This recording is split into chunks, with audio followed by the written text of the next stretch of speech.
Hello guys, welcome to our channel. This is Teja. ప్రస్తుతం మనతో పాటు సీనియర్ జర్నలిస్ట్ భరద్వాజ్ గారు ఉన్నారు. నమస్తే సార్. నమస్తే. సో చాలా రోజుల తర్వాత వెంకీ, అందరూ ముద్దుగా పిలుచుకునే వెంకీ మామ సైంధవ మూవీ ట్రైలర్ రిలీజ్ అయింది. సో దాని గురించి అంటే ట్రైలర్లో చాలా స్ట్రైట్గా తను ఏం చెప్పబోతున్నది చెప్పేశాడు డైరెక్టర్ గారు శైలేష్ కొలన్. అంటే తను చాలా స్ట్రైట్ నేరేషనే చేస్తున్నాడు సినిమాలో అనేది. వెంకటేష్కి ఈ మధ్య కాలంలో ఆయన హాయ్ నాన్న టైంలో నానేని ఇంటర్వ్యూ చేశాడు. నానేని ఇంటర్వ్యూ చేస్తూ ఉన్న టైం అంటే ఎలా కనెక్ట్ అయ్యారు వాళ్ళు, అక్కడ మాట్లాడుకున్న మాటలు అవన్నీ చూస్తే ఈయన కూడా ఒక నాన్న పాత్ర ఏదో చేయబోతున్నాడు అనే డౌట్ వచ్చింది. దాదాపుగా ఇందులో ఆయన ఒక కూతురికి తండ్రిగా నటించాడు. ఏది సైంధవ్లో వెంకటేష్ ఒక పాపకి తండ్రిగా, అంటే ఆ పాపకి ఒక చాలా సీరియస్ హెల్త్ ఇష్యూ వస్తుంది. ఈ హెల్త్ ఇష్యూ నేపథ్యంలో కొంత ఈయన స్ట్రగుల్ అవటము, అలాగే ఒక 17 కోట్ల విలువైనటువంటి ఇంజెక్షన్ చేస్తే తప్ప ఆ పిల్ల బతకదు అనే పాయింట్ కూడా ట్రైలర్లో రివీల్ చేశారు. రివీల్ చేసేసిన విషయం గురించే మాట్లాడుకుంటున్నాం, మనం కథ చెప్పట్లేదు. ఓకే. ఈ సినిమాలో చాలా స్పష్టంగా, అంటే ఇది ఫ్లాష్ బ్యాక్లోకి వెళ్తాడు సినిమా. సెకండ్ హాఫ్ కొంచెం క్రూషియల్గా మారుతుంది. ఫస్ట్ హాఫ్ అంతా కూడా కొంచెం ఫ్యామిలీ డ్రామా నడుస్తుంది.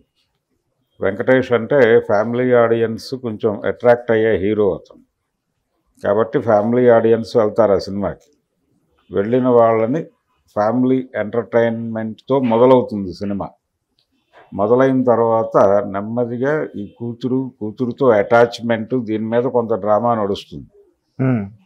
నడుస్తూ ఉండగా ఇందాక నేను చెప్పినటువంటి హెల్త్ ఇష్యూ రైజ్ అవుతుంది.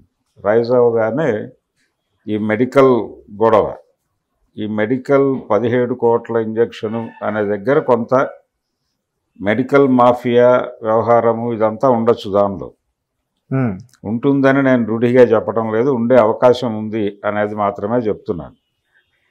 ఈ మెడికల్ మాఫియా, దాంతో ఆయన యుద్ధాలు, కొంత వైలెన్స్ బలంగానే ఉంటుంది అని గ్యారంటీ ఇస్తున్నాడు ఆయన. ఈ మధ్య కాలంలో రిలీజ్ అయిన చాలా సినిమాల్లో వైలెన్స్కి చాలా పెద్దపీట ఉంటుంది. యానిమల్ కావచ్చు, లేకపోతే సలార్ కావచ్చు, లేకపోతే ఈ మధ్య కాలంలో నందమూరి బాలకృష్ణకి పెద్ద హిట్ ఇచ్చినటువంటి భగవంత్ కేసరి కావచ్చు. అది కూడా తండ్రి కూతురు మధ్య కాన్ఫ్లిక్ట్. కూతురు లాంటి కూతురు అనుకుంటే ఒక రకంగా తండ్రి కూతురు మధ్య సెంటిమెంటే అది కూడా. భగవంత్ కేసరి కూడా, హాయ్ నాన్న కూడా తండ్రి కూతురు సెంటిమెంటే. ఇది కూడా తండ్రి కూతురు సెంటిమెంటే. అలాగే ఈ మధ్య సైంధవ్ సినిమా ఈయనకి చాలా crucial cinema. 75th movie Venkatesh కెరీర్లో, 75వ సినిమా. Venkatesh at the rate of 75 అని చెప్పి ఒక ఫంక్షన్ చేశారు వాళ్ళు. అంటే సెలెక్టివ్గా సినిమాలు చేస్తున్నాడు ఈయన, 100 సినిమాలకి జనరల్గా చేస్తారు. ఈ సెలెక్టివ్గా సినిమాలు చేస్తున్నాడు. ఈ 25 ఫిల్మ్స్ ఎప్పటికవ్వాలి అనే ఉద్దేశంతో వీళ్ళు 75 అనేది కూడా ఒక అద్భుతమైన మార్కే కదా అని చెప్పి ఫంక్షన్ చేశారు. ఈ ఫంక్షన్లో చిరంజీవి గారు మాట్లాడుతూ ఒక మాట చెప్పాడు. ఆయన ఏమన్నాడంటే, డాడీ సినిమా చేసినప్పుడు ఇది మా కప్ ఆఫ్ టీ కదా, మీరెందుకు తాగారు అని చిరంజీవిని కోపడ్డాడట వెంకటేష్. అది చిరంజీవి గారు రివీల్ చేశాడు. చేసి ఇలాంటి సినిమాలు మేము చేస్తాం కదా, మీరెందుకు, మీరు చేయాల్సిన సినిమాలు వేరే ఉన్నాయి, అవి చేయండి అని చెప్పాడు. నిజంగానే ఆ సినిమా పెద్దగా నడవలేదు, ఒక మోస్తరుగా నడిచింది అని చెప్పాడు ఆయన. అలాగే ఆ మధ్యకాలంలో దృశ్యం సినిమాలు చూసాం మనం, 2, పార్ట్ 1 పార్ట్ 2 2 చూసాం. ఆ సినిమాల్లో కూడా ఒక రెస్పాన్సిబుల్ ఫాదర్ రోల్లో వెంకటేష్ చాలా బాగా ఎమర్జ్ అయ్యాడు. నిజానికి అప్పటి నుంచే అతనికి ఒక ఫ్యామిలీ ఆడియన్సు, ఒక ఫ్యామిలీ ఇమేజు ఇలా మొదలైపోయింది. అంటే చాలా వ్యూహాత్మకంగానే తన ట్రాక్ సెట్ చేసుకుంటున్నాడు ఆయన మొదటి నుంచి కూడా. యాక్షన్ సినిమాల హడావిడి నడుస్తున్న రోజుల్లో ఎంట్రీ ఇచ్చాడు ఆయన. ఎంట్రీ ఇచ్చిన తర్వాత చాలా ప్రాక్టికల్గానే ట్రాక్ మార్చి ఎంటర్టైనింగ్ హీరోగా మారాడు. ఈ గోలలో మనం వెళ్ళలేము అని తనకంటూ ఒక సపరేట్ ట్రాక్ వేసుకుని ఎంటర్టైనింగ్ హీరోగా మారాడు. అంటే వరుణ్ తేజ్ గారితో చేసిన మూవీలో లేదు చాలా ఎర్లీ డేస్లోనే బొబ్బిల్ రాజా టైంకే ఆయన ఎంటర్టైనింగ్ హీరోగా మారాడు. ఆ తర్వాత విజయభాస్కర్ లాంటి డైరెక్టర్లతో ఆయన చేసిన సినిమాలు మల్లీశ్వరి కావచ్చు, అలాగే అంతకుముందు విజయభాస్కర్ త్రివిక్రమ్ కాంబినేషన్లో చేసిన సినిమా కావచ్చు నువ్వే కావాలి, ఈ సినిమాలన్నిట్లోనూ కూడా ఆయన కొంచెం ఎంటర్టైనింగ్ మోడ్లో నడుస్తుంది ఆ క్యారెక్టర్. అవును. అలాగే పెద్దగా చదువుకోని కొడుకుగాను అలాంటివి కూడా చేశాడు. అలాగే ఇంకా ముందుకెళ్తే చంటి సినిమాలో ఒక ఇన్నోసెంట్ బాయ్ క్యారెక్టర్ చేశాడు. అవును సార్. ఇట్లా తనకంటూ ఒక ప్రత్యేక జానరు ఇలా ఉండాలి ఈ సినిమా అనేది ప్రజల అంచనాలు కట్టకుండా ఉండేలాగా డిజైన్ చేసుకుంటూ కెరియర్ నడుపుతున్నాడు ఆయన మొదటి నుంచి. అదే ధోరణిలో అంటే జనరల్గా ప్రతి ఒక్కళ్ళ కెరియర్లోనూ ఒక గ్యాప్ వస్తుంది, వచ్చాక అక్కడి నుంచి వేరే మార్గం వెళ్తారు వాళ్ళు. ఈయన అటువంటి ప్రయత్నం చేయకుండా ఈ సినిమాలు చేస్తూనే సడన్గా ఒక టర్న్ ఇచ్చుకుంటాడు. అది ఎవరికి తెలియదు, అది తెలియకుండా అలా టర్న్ చేసుకుని వెళ్ళిపోతూ ఉంటాడు ఆయన. అలా టర్న్ చేసుకుని ఒక రెస్పాన్సిబుల్ ఫాదర్ రోల్స్లో వెంకటేష్ అనేవాడు చాలా బాగుంటాడు అనేటువంటి ఒక ఇంప్రెషన్ని ప్రజల మనసుల్లో ముద్ర వేశాడు. ఈ ముద్ర వేసిన నేపథ్యంలో ఈ సినిమా ట్రైలర్ చూస్తే మనకి ఇందులో రెస్పాన్సిబుల్ ఫాదర్గా అంటే ఆ కూతురు ఫాదర్తో ఎక్కువ అటాచ్మెంట్ ఉన్నట్టుగా మనకు చూపించాడు ట్రైలర్లో. కానీ మీరు రెస్పాన్సిబుల్ ఫాదర్ అంటున్నారు, ఓకే సార్, దీనికి ముందు ఒక వెబ్ సిరీస్ వచ్చింది, అందులో కూడా ఫాదర్ రోలే. అవును. కానీ అది చాలా వైలెంట్ కన్నా దారుణం. అంటే ఆడియన్స్ ఎవరు అనే దాన్ని బట్టి వాళ్ళు డిసైడ్ చేశారు. ఈయన వెళ్ళిపోయాడు రానా నాయుడు. అవును. రానా నాయుడు మీద కొంత విమర్శలు వచ్చినా ఆయన కూడా దానికి ఏదో సమాధానం చెప్పుకున్నాడు. అయితే ఈ సినిమా వరకు కన్ఫైన్ అవుదాం మనం, సైంధవ్ వరకు అంటే కేవలం సిల్వర్ స్క్రీన్ వరకు కన్ఫైన్ అయిపోతే ఆయన గతంలో చేసిన సినిమాలన్నిట్లోనూ కూడా ఈ ధోరణి కనిపించింది. అలాగే నారప్ప సినిమాలో కూడా రెస్పాన్సిబుల్ ఫాదర్ ఆయన. ఈ ధోరణిలో చూస్తే ఈ సినిమాలో కూడా చాలా, ఇంతకుముందు తులసి అని ఒక సినిమా చేసున్నాడు ఆయన. వైఫ్తో చిన్న కాంట్రడక్షన్ ఉంటుంది, పిల్లోడు ఉంటాడు, ఆ పిల్లోడితో ప్రేమ ఉంటుంది, ఆ పిల్లాడిని ఎలా తన దగ్గరికి తెచ్చుకోవాలి, భార్యను ఎలా తన దగ్గరికి తెచ్చుకోవాలనే స్ట్రగులే బోయపాటి చేశాడు ఆ సినిమా. ఈ తరహా డ్రామాలు చేయటం అనేది ఆయన చాలా ముందే మొదలు పెట్టేశాడు. కాబట్టి ఇది సైంధవ్ అనేది మొన్న వెంకటేష్ గారి ఫంక్షన్లో చిరంజీవి అన్నట్టు ఇది వెంకటేష్ కప్ ఆఫ్ టీయే.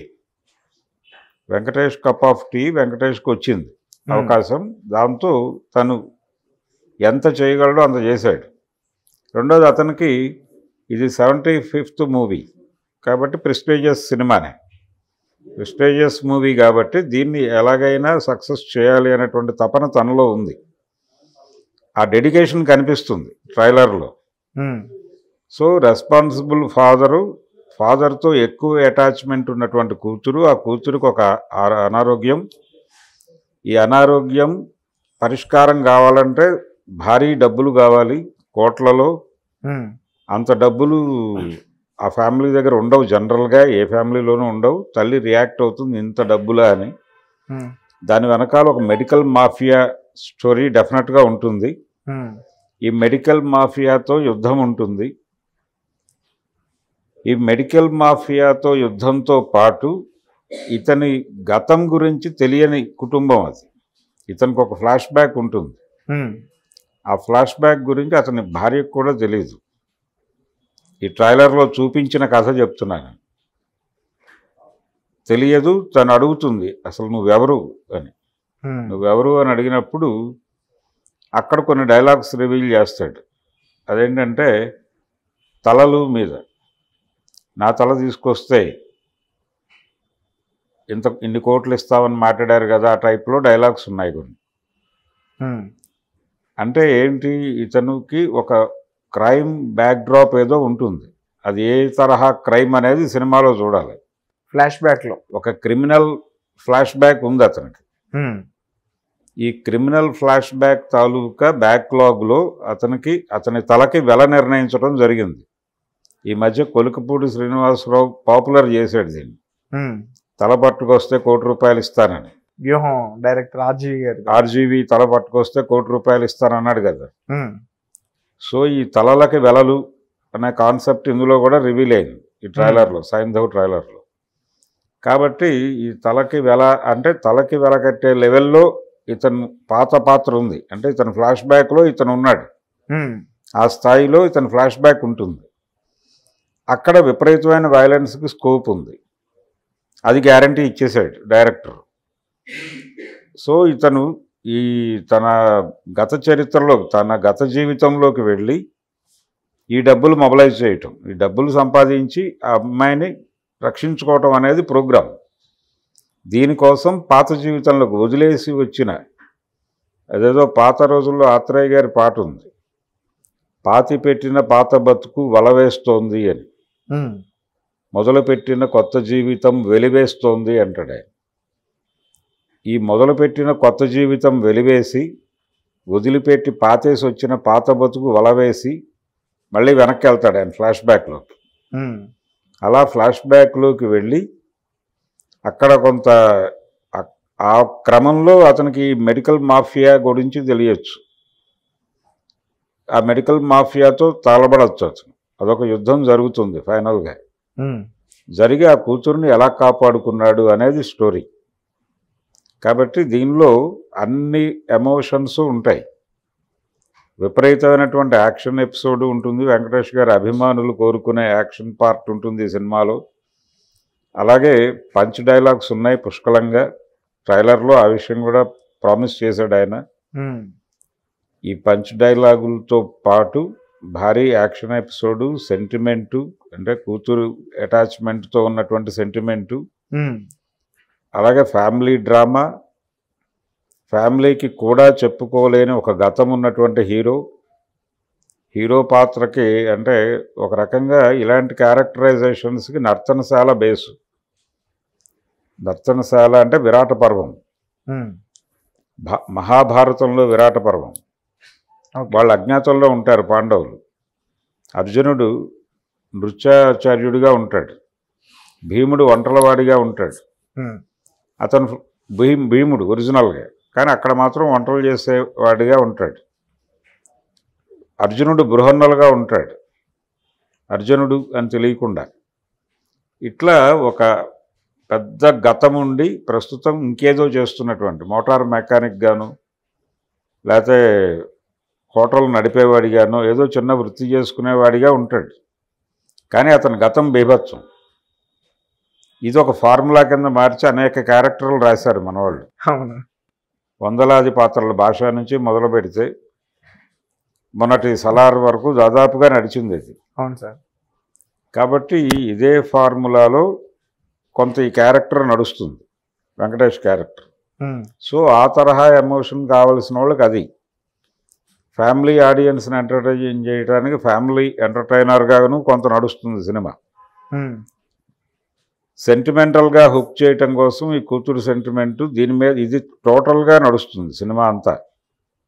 దీనిలో ఒక దారంలాగా ఈ తండ్రి కూతుళ్ళ బంధం నడుస్తుంది. ఈ తండ్రి కూతుళ్ళ బంధం పునాదిగా తీసుకుని అనేక విషయాలు మాట్లాడతాడు డైరెక్టర్.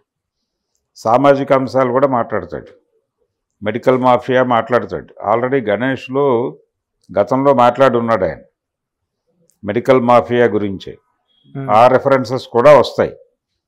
ఏ విధంగా చూసినా ఇది టోటల్గా వెంకటేష్లో ఒక కొత్త కోణాన్ని చూపిస్తుంది. అంటే ఈ మధ్యకాలంలో కొంచెం డల్ షేడ్లోకి వెళ్ళాడు ఆయన నారప్ప టైంలో. అంటే పూర్తిగా ఈయనేదో ఆర్ట్ తరహా సినిమాలు చేయబోతున్నాడు అన్న ఇంప్రెషన్ ఇచ్చేశాడు.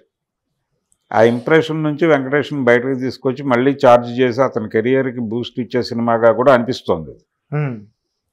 ఇలా వెంకటేష్కి ఉపయోగపడుతుంది, వెంకటేష్ ఫ్యాన్స్కి ఫుల్ ఫీస్ట్గా ఉండే అవకాశం కనిపిస్తోంది.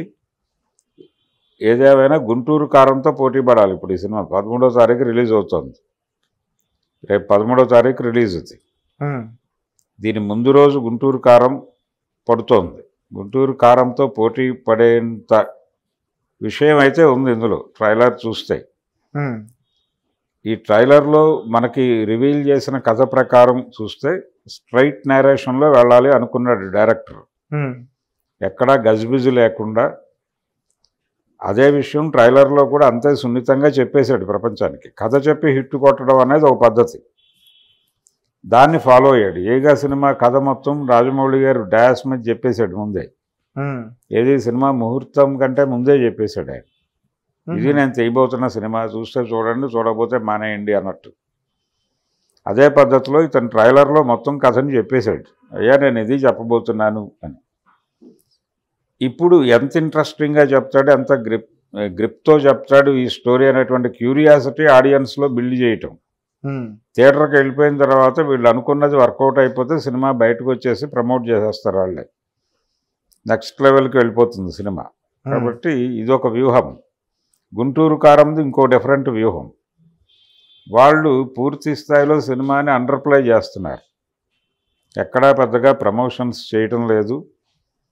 అలాగే ఇంకొక వ్యూహం ఏంటంటే సినిమా మీద ఏ రకమైన అంచనాలు పెరిగే వార్తలు వాళ్ళు రాయనివ్వట్లేదు, బయట ఎవరూ మాట్లాడట్లేదు.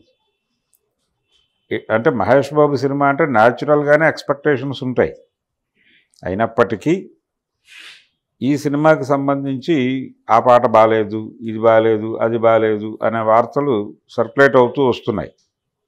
ఏది మన కుర్చీ మడత పెట్టి పాట మీద వివాదం కంటే ముందు రిలీజ్ అయిన అన్ని పాటల మీద పెద్దగా గొప్పగా లేవు, తమన్ని తీసేస్తారేమో, మధ్యలో హీరోయిన్ మార్పు, పూజా హెగ్డేని తీసేశారు, త్రివిక్రమ్కి మహేష్కి పట్టడం లేదు, అసలు సినిమా ఉంటుందా లేదా దాకా పుకార్లు రకరకాలుగా నడిపారు. ఇదంతా వ్యూహం ప్రకారమే నడిపారు. ఇదంతా ఒక రకంగా ఆ సినిమాకి సంబంధించి ప్రజలలో ఎటువంటి అంచనాలు లేకుండా చేసి ప్లెయిన్గా ఆడియన్ని థియేటర్కి రప్పించి లోపల సర్ప్రైజ్ చేసి బయటికి వెళ్ళి ఏమో ఉంటుంది అనుకుని వచ్చామండి సినిమా చాలా బాగుంది అనే మాట ఆడియన్స్ నోట్లోంచి బయటకు రప్పించడం కోసం పన్నిన వ్యూహం అది. సో ఆ వ్యూహం వర్కౌట్ అవుతుందా, లేకపోతే ఇది నేను తీయబోతున్న సినిమా అని చెప్పేసి దీని మీద క్యూరియాసిటీ బిల్డ్ చేసి థియేటర్లోకి వచ్చిన ప్రేక్షకుడిని సర్ప్రైజ్ చేయాలనుకుంటున్నటువంటి శైలేష్ వ్యూహం వర్కౌట్ అవుతుందా అనేది మనకి 13వ తారీఖు సాయంత్రానికి క్లారిటీ వచ్చేస్తుంది. ఓకే, సైంధవ్ అంటే సైంధవుడు అని మనకి పురాణ పాత్ర ఉంది, దాని రెఫరెన్స్లో పెట్టారు అంతే, ఏం కాదు.